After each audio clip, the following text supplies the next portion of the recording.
Well, hello everyone. Today on our program, we are going to shine the spotlight on some younger individuals who are making a positive difference in the city of Philadelphia and beyond. In our first segment, we're going to talk with a young man who has created his own storybooks for children, and they're very, very interesting and exciting. I will let him tell us what it's all about. And in the second segment, when we turn the page on the program, we're going to talk with another young man who is an entrepreneur in his own right, and he's teaching young people how to go into business and be safe on the streets of Philadelphia. So we got a lot to do on this edition of News You Can Use. We'll be right back.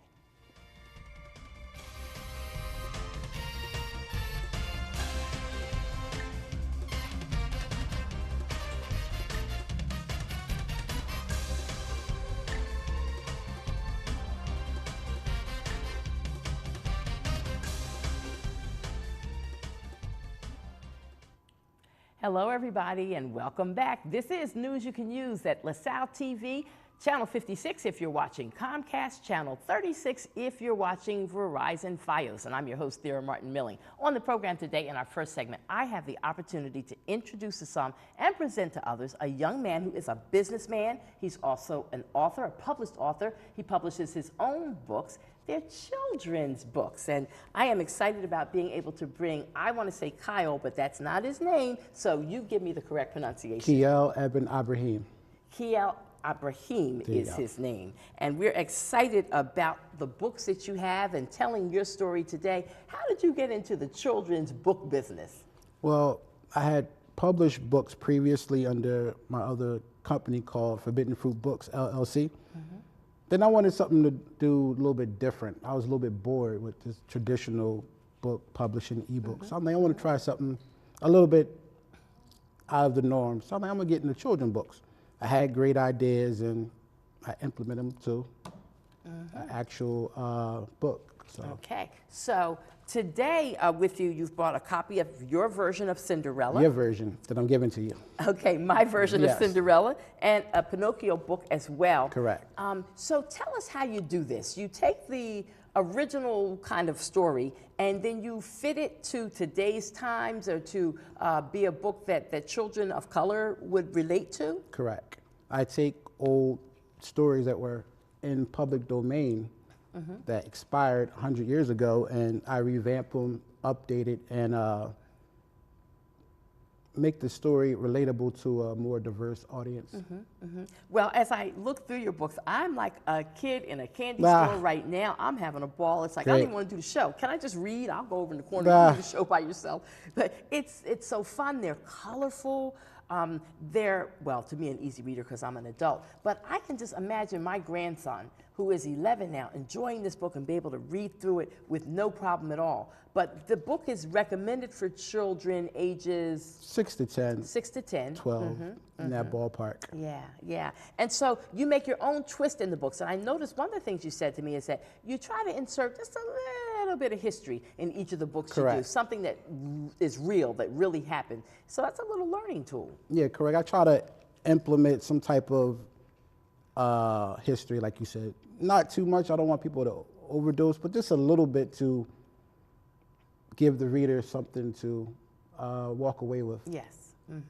While being entertained. Okay. So, for example, with the Peter Pan book, which I was looking at on your other device that we're going to talk about in a moment, I saw something about slave ships and slaves, and Peter Pan was like, oh no, we're going to free these kids. Correct. I went back into the slavery days, and when you see African Americans portrayed in older books, they were misrepresented in a bad way. So I wanted to take something that was bad and make it entertaining and educational at the same time. Peter Pan rescues Wendy, who was a slave taken from Africa, and her little brother Winston, and he saves him, goes back to the Netherlands, because actually the Netherlands was a route where slaves were held at from the Portuguese. They were going, so it was kind of a little, just a hint of history, not too much, but a little bit. I love it. I love it. This is so very special and good. And then, as if it's not enough that you're publishing books and they're so beautiful and colorful and bright and cheerful, now you got up to the 21st century with this bad Correct. boy. Talk about it. This will, first time it's going to be introduced to the world. This is the Urban Tunes Tune The Tab. first time right here on To the News world. You Can Use. Yeah. I love it. It's the Urban Tunes Tune Tab. Actually, all my books will be preloaded on this device. As soon as you open up out the box, the app will be on there. So all these beautiful books that you like will have a digital version of it. Then later on, I'm going to have the app, application game, or interactive book. Same thing, you can push the button and the video will play. And ultimately, you're going to movies. Yes, correct. That's the whole game plan, is to get the books out, get my name out there, Yes. make the brand stronger, and tackle the movie industry Okay. with stories that children of color or a diverse audience will enjoy and can see themselves in. Did you do the whole business plan bit and go looking for sponsors to help you when you were first getting started with this publishing thing? Or have you done everything on your own pretty much? Everything pretty much was done on my own. I didn't want to go to anybody in the beginning because I know when you take other people's money, they're going to have more say over your product. Right. You might not be able to say this, you might not be able to do that, or I don't like to be limited, so I'd rather use my own money and go from there. Wow, that is some kind of special, and I think you're quite a visionary. So as a young person, talk a little bit about your education, because you had to have taken some business courses or something to be as bright as you are to put all this together. Well, a lot of audiobooks, a lot of physical books I've read, a lot of Google. I learned a lot of stuff the serendipity way, by accident. But, you know, everything I do, it's a lot of stuff I don't know, but the stuff I do know, You know it well. yeah, and the stuff I don't know, I will go make it an effort to find out what I need to know. Plus, I have a great team of people around me.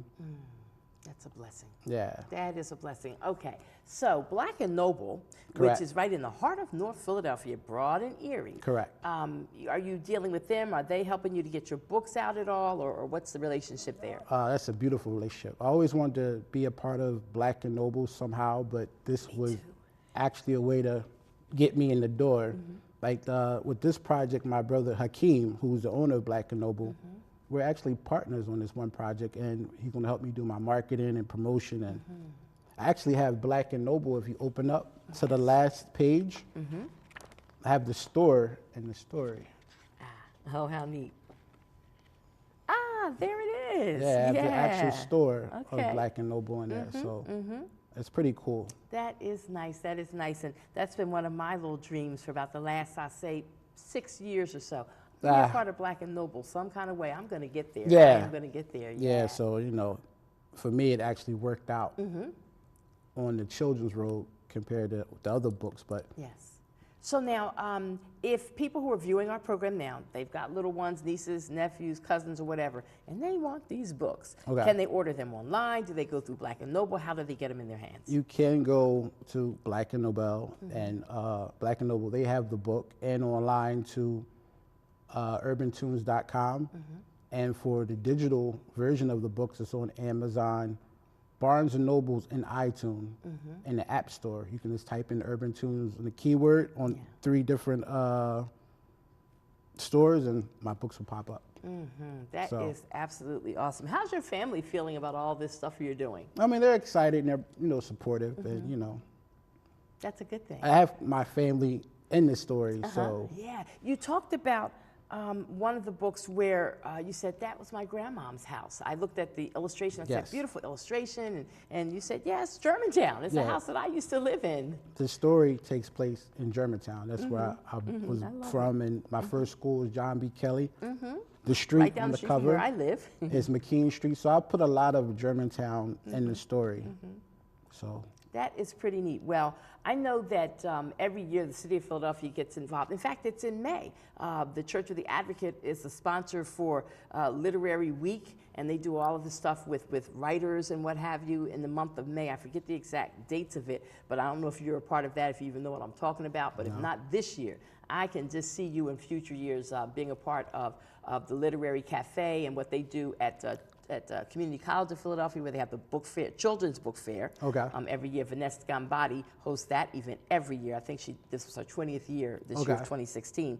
And then the many other places. There's a big Harlem Renaissance book fair every year. I can see you at all these places selling your books. Congressional Black Caucus, they do a big book fair in the midst of all of their political goings and doings. They have a book fair there also with all kinds of books, and again, children's books fit right in because a lot of us grandparents and adults who have children age would love to have something like this. Correct. Yeah. So what would you say to inspire up and coming authors who say, I want to write children's books?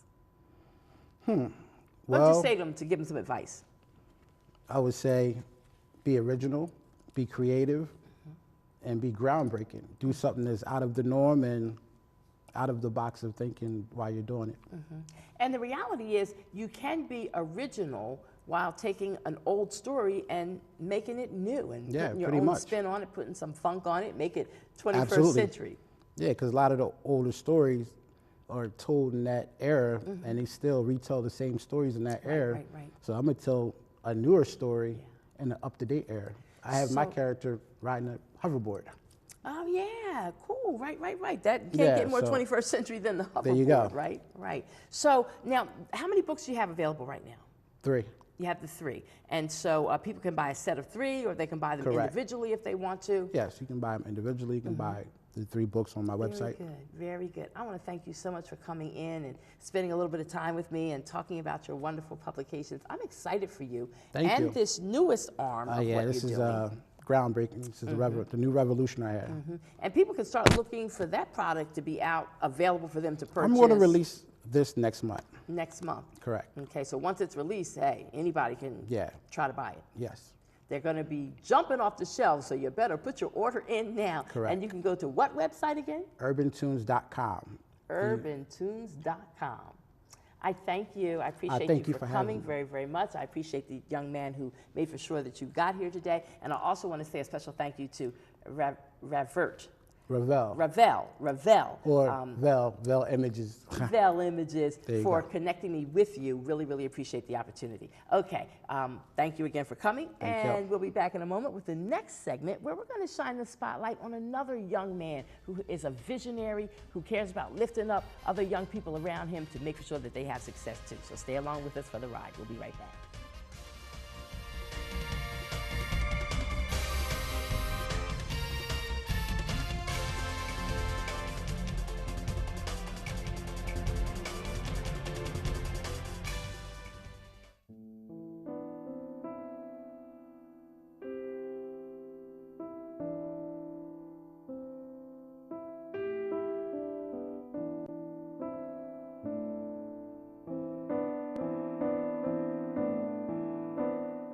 I think that a healthy body image means that, you are comfortable being the best you that you can be.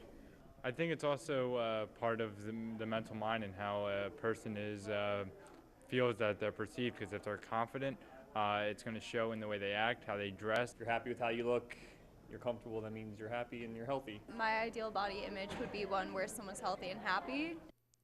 If you or someone you know is struggling to maintain a healthy body image, visit the National Eating Disorder Association's website at www.nedawareness.org.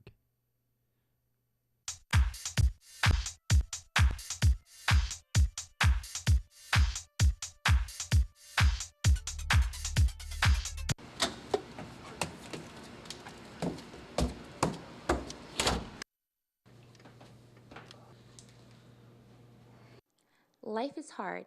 Effective consent is simple. Do not make hookup decisions if you won't remember them. For more information on sexual assault, visit nomore.org.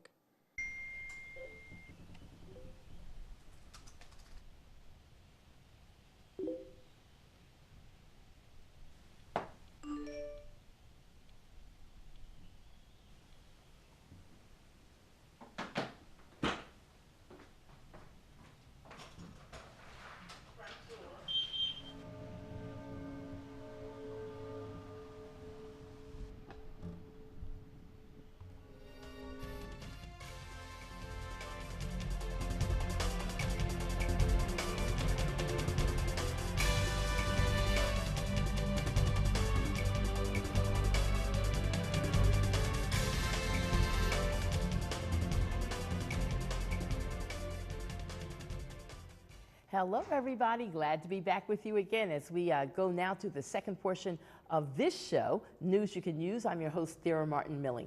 And, you know, they say that everything that happens for a reason.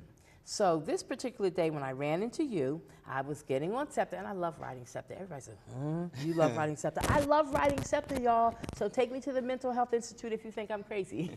But it's easy. I park my car at 15th and Allegheny.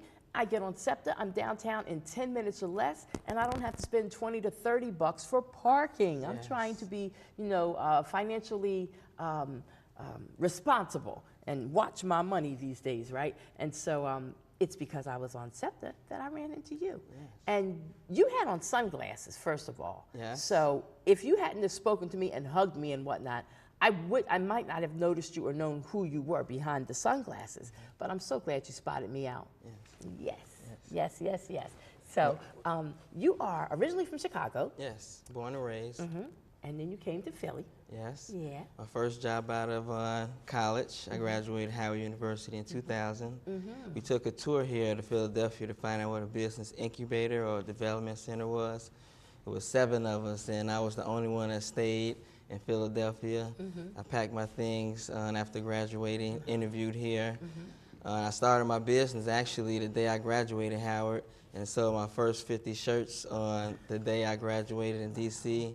Some I sold on the road for gas money to get back to Chicago, and then moved to Philadelphia. I've been here ever since. Yeah. Well, I went to school at Marquette University in Milwaukee, and so Chicago, I thought that was like my hometown while I was out there because it very much reminded me of Philadelphia, although bigger than Philly. I thought, wow, Chicago is cool, and I'm cool because I'm here, you know. But now here you are, you've left Chicago to come to Philly. Yeah, I come back home to Chicago twice a year, but Philadelphia has been my home for 15 to 16 years, and I love it. Trying to bring the brotherly love back and the brother love with me and everywhere I go. So now, one of the things on your website describes you as a social entrepreneur. What's that mean? Well, it's a trending topic, and it's for the sustainable community, and you hear a lot about going green. Everything is going green in terms of the environment. A social entrepreneur is a step further than the traditional entrepreneurship, which just considers profit. Social entrepreneurship considers profit, people, and place. So in regards to place, on the very macro scale, it's the planet, it's the earth, protecting the environment. How does your business impact the environment? And so going green is the latest thing, it's the trend, but it's the economy. The green economy is here to stay. The green workforce is where all the training is. All the education is geared towards STEM in terms of protecting the environment, using alternative forms of energy, doing things in a new way with the technology, but using some very ancient concepts and getting familiar with the earth. And that also speaks to your local community in terms of the micro scale of place. Is Philadelphia ready for you? I've been ready for Philadelphia, and Philadelphia is ready. I've been here and made a name for myself. And in the local community, I'm an award-winning social entrepreneur, and that people, profit, and place is what I'm committed to, in educating people about what green really means to diverse communities, and with how your business impacts the local community in terms of place, also making profit with and taking care of people in terms of your customers, your employees, and people that take care of your business. And so if you don't have customers, you don't have business. So you really have to value people in place, in particular. I think we have another special guest that's going to join us on set right about now. He is handsome and beautiful, and he wants to see his daddy, and that's fine and good. We've never had a precious little angel on the show before, quite like this one. So we're going to welcome him right up to our set to be by his dad as we continue to talk about what you're doing. This is important, and it is all about the future. It's about our children. If we don't get our acts together now, then the next generation coming up, the next layer of babies are not going to have anything left to survive on or enjoy. You talk about greening and environment and all of that. I feel like we in the African American community are not quite where we need to be yet. You can get the baby out of there if you want to and put him on your lap, that's fine. We are quite comfortable. We're at home on the set here at LaSalle TV. He is precious, and it looks like he has a little bit of a cold, and you still brought, you found it not robbery to come out and to do this show with me, so I appreciate it. He's still sleepy and all of that good stuff. That's all right. What's the baby's name? Rio Anthony Hicks. This is my first son. He's 2 years old. Oh, my. He's a Leo, a natural leader. I take him with me everywhere I go to all the business, community meetings, and it's right. Just, you know, engaging him and exposing him early to business and life and people and networking. He's my biggest networker. People call him my supervisor. I call him my greatest accomplishment. Yeah, and you know what? When my children were his age and younger, they were at WDAS with me every night. I used to work midnight to 7 in the morning. And when the babysitter couldn't get there one time, I'd get to my house by 11 o'clock at night so I could leave and go do my overnight shift at the radio station. I would take them with me to the radio station. I had my sleeping bags, I had the pillows and the blankets. They were in the newsroom on the floor while I was writing my newscast and keeping it moving. So these excuses about I don't have a sitter, I can't work for this reason, I can't work for that reason, I'm saying hogwash. Now, I do understand that WDAS was a very much family atmosphere, and they allow that. And some work sites will not allow you to bring your children in. But I was just very blessed, and I got to do that. And I took my kids with me almost everywhere as a reporter, covering stories, demonstrations, to courtrooms, to all kinds of things. They were right there with me from younger than him on up until they got old enough to say, no, Mom, we're not going because you stay too long. That's right. And that's the freedom of a social entrepreneur, because now when there is a lack of jobs and resources, you have to create your own jobs through social entrepreneurship, being creative, the creative skill sets that you have, the passions that you really want to capitalize your talents on. You can do that from home. And Nothing so, like the internet that takes you everywhere in the world. That's right. And so that allows me to be a mobile and global entrepreneur. I like that, mobile and global entrepreneur. That's right. And so I partner with a company, Paycation, that pays people to work from home and certifies people for travel agency, which is a multi-trillion-dollar industry in which we need entree in, because people travel every day, and we get paid weekly. Paycation. And we have seminars at the Crown Plaza Hotel at City Line Avenue every Thursday evening from 7 to 9. Or you can check out my website at ebonysons.paycation.com to check us out and join our journey. Okay, all of that sounds so very good. So now for young people who would need some mentoring, how can they plug into you and what you're doing? Yes, well, adults and young people can plug into me via social media on Facebook at Ebony Sons Enterprises, or my website. You can subscribe with your name and email address. We will connect with you via email. It's how we communicate primarily and reach a lot of people, like you said, online. But we really want to tap into the online entrepreneur where you can work from home. We will be employing youth for brand ambassador positions and running social media campaigns for small businesses like myself and big companies like Cricket. And I am the Cricket Wireless Community Star. That was their national award last year for engaging young people via social entrepreneurship. So I brought that award home to Philly. It was a finalist from Chicago. From Cricket cell phones. Cricket Wireless. Okay, that's Cricket correct. Wireless. I have a Cricket account, sure. Yes, I have a Cricket phone. I was awarded last year, so that is one of the awards. And also I'm a Be Me Leader, Black Male Engagement, for engaging youth, particularly young males, ages 18 to 26, via the Green Workforce Development. 30% of our young people, 16 to 24, are unemployed in Philadelphia. So Green Workforce Development, that's like horticultural positions, working in parks and gardens and any beautification, anything from landscaping. And wiser people, I don't say old people, have that green thumb. It's a way to connect the generations and having young people engage with the earth. And growing fruits and vegetables and produce, and even selling them in local marketplaces. So that's what I'm interested in, creating in communities and having fresh food with the lack of grocery stores. Yes. Good thing there's a Poppy store, a fresh grocery, but we want more fresh vegetables and fruit. Healthy. To We've have, got yes, to eat healthy lifestyles. Yes. You know, I'm smiling now because I'm thinking back a couple of years ago in the summertime for North 22nd Street. My boss said, you could plant some flowers. And so I had some teenagers who were working with us in the summer youth program where they were getting paid. And not a kid in my group of 10 young men had ever planted a flower or veggies before. And they didn't know what to do.